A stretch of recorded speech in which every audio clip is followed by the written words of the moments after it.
الله تعالى أنزله ورسول الله معلمنا هذا القرآن. الحمد لله رب العالمين والصلاة والسلام على أشرف الأنبياء والمرسلين وعلى آله وأصحابه أجمعين وعلى من تبعهم بإحسان إلى يوم الدين. أما بعد، أعوذ بالله السميع العليم من الشيطان الرجيم من همزه ونفخه ونفسه ألا بذكر الله تطمئن القلوب. پروگرام مشعل راہ کی ایک اہم کڑی لے کر آج میں آپ کی خدمت میں حاضر ہوں. آج کا ہمارا عنوان ہے سکون کی تلاش. یہ مسلمہ حقیقت ہے کہ آج دنیا کا نقشہ جیسے کچھ ہے اور دنیا میں تہذیبی اور ثقافتی ناحیے سے جو بگاڑ آیا ہے اس کے سبب انسانی زندگی سے سکون، چین، اطمینان مفقود ہو چکا ہے. آج کا انسان ہمیشہ مضطرب رہتا ہے، بے چین رہتا ہے، پریشان رہتا ہے، ٹینشنوں میں رہتا ہے، الجھنوں میں رہتا ہے، ڈپریشن کی کیفیت میں رہتا ہے. بہت ساری نفسیاتی بیماریاں، نفسیاتی امراض جو پہلے بہت کم سننے کو ملتے ہیں آج ہمیں دیکھنے کو ملتے ہیں. یہاں تک کہ کہنے والوں نے کہا کہ ٹینشن اور ڈپریشن یہ اس دور کا سب سے بڑا مرض ہے. کیا چھوٹا، کیا بڑا، کیا مرد، کیا عورت، کیا جوان، کیا بوڑھا، سبھی اس مرض میں مبتلا ہیں. آئیے ہم دیکھتے ہیں کہ کیا سبب ہے اور کیا علاج ہے اور کیا حل ہے. بنیادی طور پر ہمیں اس حقیقت کو مان کے چلنا پڑے گا کہ سکون زندگی، اطمینان زندگی اور چین بھری سانسوں کی اولین شرط اللہ تعالیٰ کے پاس ایمان ہے. جو شخص ایمان سے محروم رہے یا ایمان میں کمزور رہے وہ شخص سکون زندگی ضرور گوائے گا، اطمینان کو ضرور کھوئے گا. یہ دل اگر اللہ تعالیٰ سے نہ جڑے، اللہ تعالیٰ سے کٹ جائے، ویسے ہی تڑپتا ہے جیسے اگر مچھلی کو پانی سے نکال کر باہر ڈال دیا جائے. تو حضرات، موجودہ اضطراب اور بے چینی کا اولین سبب یہ ہے کہ آج انسان ایمان سے محروم ہے یا ایمان ہے تو اس کا ایمان کمزور ہے. دوسری غلطی انسان یہ کرتا ہے کہ وہ چین بھری زندگی کو مال و دولت میں تلاش کرتا ہے، خواہشات اور ارمانوں کی تکمیل میں تلاش کرتا ہے، اور یہ اس کی بہت بڑی غلطی ہے. یہ اس کی بہت بڑی غلطی ہے. مال و دولت میں سکون نہیں ہے، تجارت و کاروبار میں سکون نہیں ہے، ارمان اور خواہشات کی تکمیل میں اللہ نے سکون نہیں رکھا ہے. سکون کہاں رکھا ہے؟ قرآن کہتا ہے الا بذکر اللہ تطمئن القلوب. یاد رکھو کہ دلوں کا اطمینان اللہ تعالیٰ نے صرف اور صرف ذکر الہی میں رکھا ہے. اللہ کے ذکر سے دلوں کو اطمینان ملتا ہے. ذکر میں نماز بھی آ گئی، ذکر میں تلاوت بھی آ گئی، ذکر میں اللہ تعالیٰ کی یاد بھی آ گئی. اللہ تعالیٰ فرما رہا ہے الا بذکر اللہ تطمئن القلوب. دلوں کے ٹینشنوں کا علاج، دلوں کے امراض کا علاج اللہ تعالیٰ کے ذکر میں مضمر ہے. یہی وجہ ہے آج ہم دیکھتے ہیں دولت سکون کا معیار نہیں ہے. ورنہ آپ دیکھو آج موجودہ منظر نامہ ایسا ہے دنیا کا، جس کے پاس دنیا جس قدر زیادہ ہے وہ اسی قدر پریشان، جو جتنا بڑا دولت مند اور سرمایہ دار ہے وہ اسی قدر بے چین ہے. یہاں تک کہ ایک شاعر کو کہنا پڑا ہر چیز کا کھونا بھی بڑی دولت ہے، بے فکری سے سونا بھی بڑی دولت ہے، افلاس نے سخت موت آسان کر دی، دولت کا نہ ہونا بھی بڑی دولت ہے. تو انسان یہ بنیادی غلطی کرتا ہے، وہ سمجھتا ہے کہ میرے پاس مال آ جائے، دولت آ جائے تو مجھے سکون آ جائے گا، اطمینان آ جائے گا. یہ بنیادی بھول ہے. اور اسی راستے سے، دولت کی محبت کے راستے سے، مال کی محبت کے راستے سے انسان ایک بہت ہی نفسیاتی مرض کا شکار ہوتا ہے، باطنی مرض کا شکار ہوتا ہے جسے حرص و ہوس کہا جاتا ہے. حرص و ہوس ایک ایسا مرض ہے جو انسانی زندگی کے سکون کو پوری طرح ضائع کر کے رکھ دیتا ہے. پیارے نبی صلی اللہ علیہ وسلم نے انسان کی اسی باطنی کمزوری کی طرف اشارہ کرتے ہوئے فرمایا لو كان لابن آدم وادیان من ذهب لابتغى ثالثا، کہ اگر ابن آدم کو، انسان کو سونے سے بھری ہوئی 2 وادیاں دے دی جائیں تو وہ قناعت نہیں کرے گا، بس نہیں کرے گا، تیسری وادی کی تلاش اور جستجو میں لگ جائے گا. بہت سچی بات ہے. وَإِنَّهُ لِحُبِّ الْخَيْرِ لَشَدِيدٌ، قرآن کہتا ہے مال کی محبت میں انسان بڑا ہی سخت ہے، سخت محبت کرنے والا۔ شریعت نے اسی لیے ہمیں کیا سوچ دی ہے؟ شریعت نے ہمیں یہ سوچ دی ہے، سوچنے کا یہ انداز دیا ہے کہ دین کے سلسلے میں ہمیشہ اپنے سے برتر کو دیکھو، اپنے سے اعلیٰ انسان کو دیکھو، اور دنیا کے سلسلے میں ہمیشہ اپنے سے کمتر کو دیکھو۔ آپ اگر اس ایک تعلیم نبوی کو اپنی زندگی میں اپنا لیں گے، تمام ٹینشنوں سے چھٹکارا پا لیں گے۔ دنیا کے سلسلے میں نقطۂ نظر یہ ہونا چاہیے، ہم اپنے سے برتر کو نہیں دیکھنا ہے، ہمیں اپنے سے کمتر کو دیکھنا ہے۔ آپ 10,000 کماتے ہیں ماہانہ، 15,000 کمانے والے کو دیکھو گے بے چین ہو جاؤ گے۔ اس شخص کو دیکھو جو ماہانہ 8,000 کماتا ہے، آپ کو اطمینان ہوگا، شکر ہے وہ 8 کما رہا ہے، میں تو 10 کما رہا ہوں۔ آپ اگر اپنے سے برتر اور اپنے سے اعلیٰ کو دیکھنے لگیں گے، 1 لاکھ بھی اگر آپ کی آمدنی ہو اور آپ 1.5 لاکھ کمانے والے کو دیکھیں گے، سکون زندگی ضائع کر بیٹھیں گے۔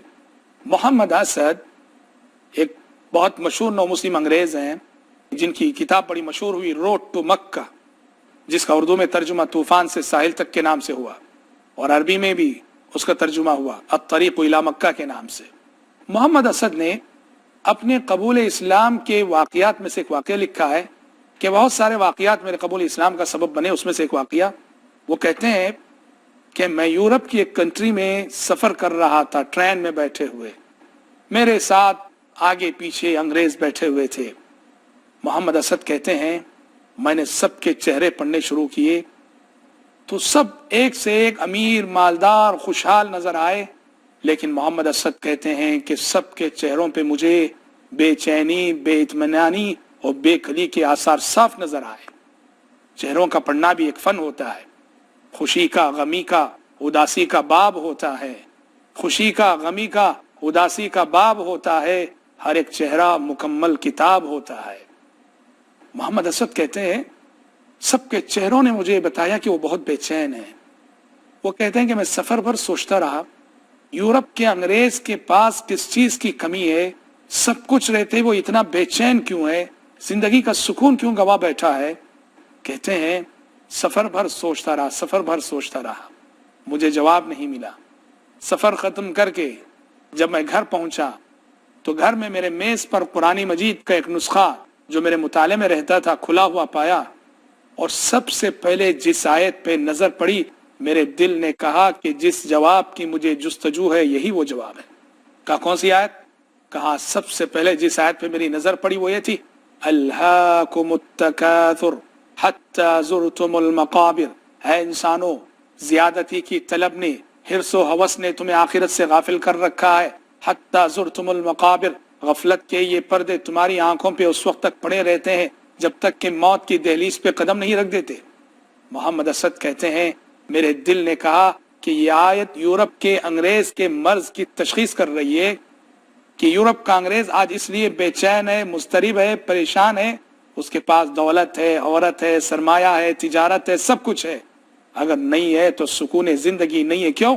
مادہ پرستی کی وجہ سے، مادہ پرستانہ نقطہ نظر، وہ دنیا ہی کو سب کچھ سمجھتے ہیں، آخرت ان کی نظروں سے اوجھل ہے، اور دنیا ہی کے لیے ان کے شب و روز ہیں، دنیا کمانے کے لیے ان کی ساری زندگی کا مقصد پیسہ پیسہ پیسہ، اور اسی سوچ نے ان کی زندگی کے سکون کو ضائع کر رکھا ہے۔ اسی طرح حضرات زندگی میں پائی جانے والی بے چینی اور بے اطمینانی کا ایک سبب ہمارا ایک موجودہ کلچر ہے۔ کیا ہے کلچر؟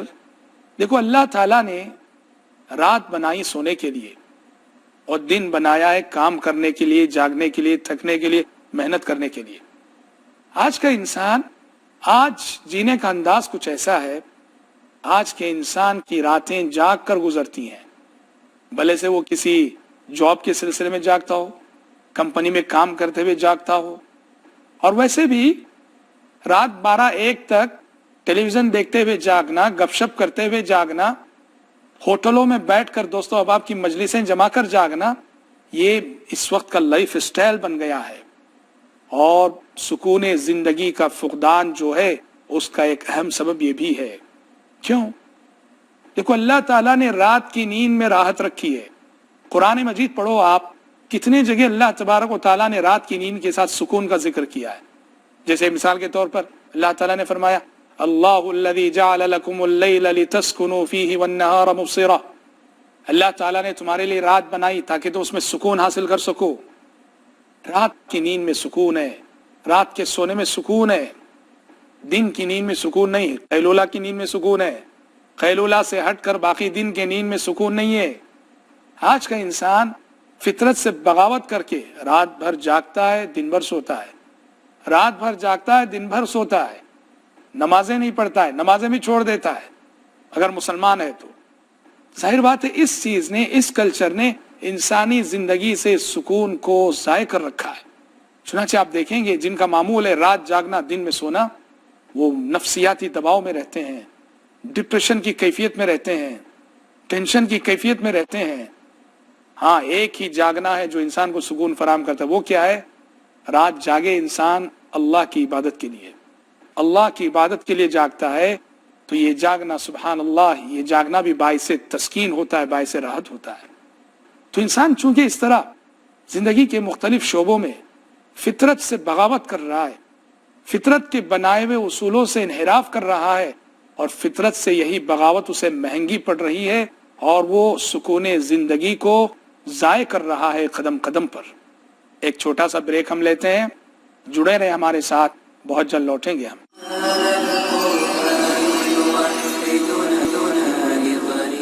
بریک سے قبل ہماری گفتگو ہو رہی تھی ان اسباب کے حوالے سے جن اسباب نے انسانی زندگی سے سکون کا خاتمہ کر رکھا ہے، اور ہم بتا رہے تھے کہ مادہ پرستی، آخرت سے غفلت، ایمان سے محرومی، یقین کی کمزوری اور رات کا جاگنا، یہ بنیادی اسباب ہیں جو انسانی زندگی سے سکون جس کی وجہ سے ضائع ہو رہا ہے۔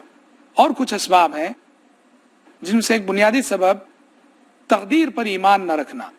دیکھیے تقدیر پر ایمان ایک ایسا مضبوط سہارا ہے جو زندگی کی آفتوں، زندگی کی مصیبتوں، زندگی کے ٹینشنوں میں انسان کو ایک مضبوط آسرا فراہم کرتا ہے۔ ایک مسلمان پر کوئی مصیبت آئے، کوئی حادثہ گزر جائے، وہ فوراً تقدیر کا حوالہ دیتا ہے، کہتا ہے کہ میرا مقدر ہے، میرے رب نے میرے مقدر میں یہ فیصلہ رکھا تھا، میرے رب کا فیصلہ مجھے منظور ہے۔ یہ جو سوچ ہے تقدیر پر، یہ جو ایمان ہے، انسانی زندگی کے بہت سارے ٹینشنوں کو ختم کر دیتا ہے یہ ایمان۔ یہ کافر اور وہ شخص جس کا تقدیر پر ایمان نہیں ہے، وہ زندگی میں آنے والے حادثات اور زندگی میں آنے والے مصائب پر ماتم کرتے کرتے پوری زندگی گزار دیتا ہے۔ تقدیر پر ایمان ہونا چاہیے۔